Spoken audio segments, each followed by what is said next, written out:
kong makausap si Don Crisostomo Ibarra. Sinabi ko pong wala kayong panahon na makausap siya.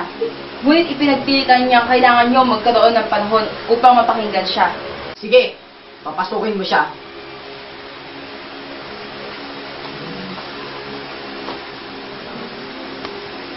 Padre Sibayla, ano kaya itong kakaibang puno na ito? Ngayon lang ako nakita ng ganyan kalilit na puno.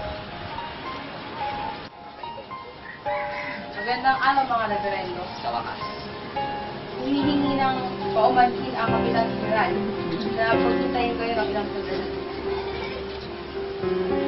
Ay naku, Padre Salvi, nasayang na naman ang oras natin. Wala naman dapat sabihin sa kanya eh. Tara, tara, umalis na. Teka. Dapat muna natin alamin kung anong takbo ng niya. Kailangan natin nasabihin sa kanya kung anong obligasyon ng simbahan. Di ba? Hinihintay kayo ng Kapitan General. Sumunod ka sa akin.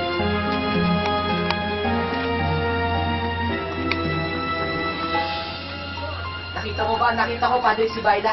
Oo nga, Inuna pa nila yung mistisong taga Maynila.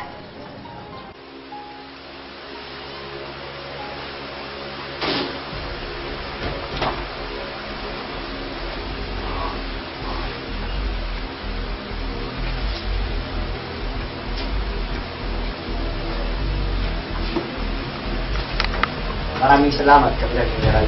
Walang anuman. Mauna na po ako.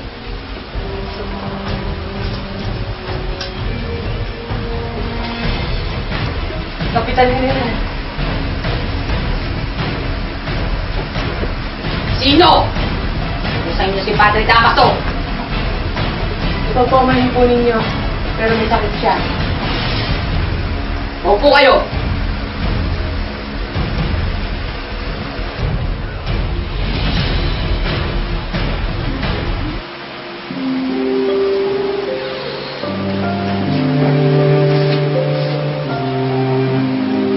Yan ba ang anak ni Kapitan Tiago? Namin mo rin ang mahal.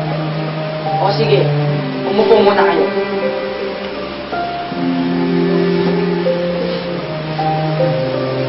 Iha, nalaman ko ang iyong ginawa at ipinaalam ko ito sa hari na Espanya sapagkat dapat kang parangalan sa iyong lakas ng loob.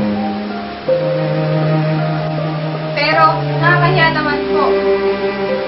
Ngunit, wala nang hiya-hiya, Iha. Kamahalan, nasa labas na po si Don Crisostomo Ibarra at naghihintay. Nagpapasalamat ako sa iyong pagbisita, Iha. Sinisigurado kong marami akong itatanong sa iyo. Kakausapin kita bago ako umalis ng bayan.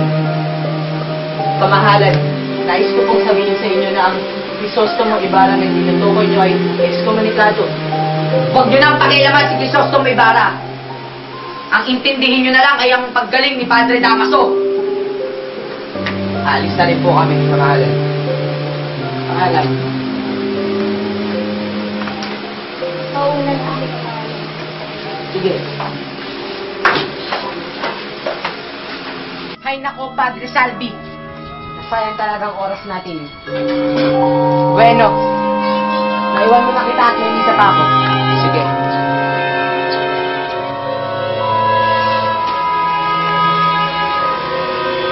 Magandang umaga sa iyo, kamahal. Magandang umaga rin sa iyo, Crisostomo Ibarra. Maupo ka muna. Maraming salamat. Natutuwa ako sa proyekto mong pagpapatayo ng paaralan. Sinabi ko ito sa hari ng Espanya at dapat ka lamang parangalan dito.